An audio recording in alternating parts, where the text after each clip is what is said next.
Live from the world's capital markets, here are the latest financial headlines brought to you by News Factory. Hello and welcome to Thursday's Daily Financial Digest. And here's what's making the headlines in the markets today. The Bitcoin dollar pair rose 0.1% in the last session, after gaining as much as 3.3% during the session.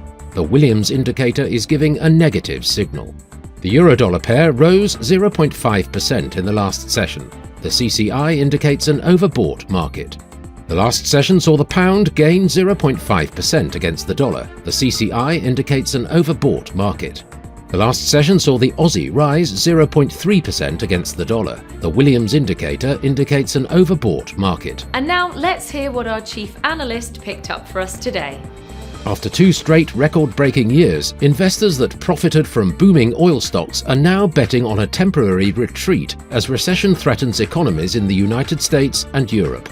The London Stock Exchange Group will spend at least £2.3 billion on Microsoft Cloud Services as part of a 10-year deal to transform its data and analytics business. Microsoft has also bought 4% equity in the London Stock Exchange Group as part of the agreement.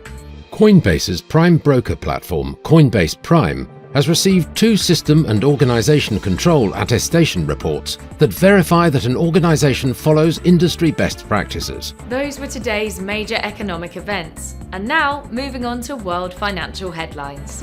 The US initial jobless claims will be released at 13:30 GMT. The UK's monetary policy summary at 1200 hours GMT. The US retail sales at 13:30 GMT. Australia's unemployment rate will be released at 0 hours and 30 minutes GMT. Australia's employment change at 0 hours and 30 minutes GMT. Japan's tertiary industry index at 0430 GMT. We hope that you've enjoyed Thursday's Market Outlook. On behalf of all of us here, we wish you a productive trading day. Be sure to join us tomorrow morning for the latest news and events from the financial markets.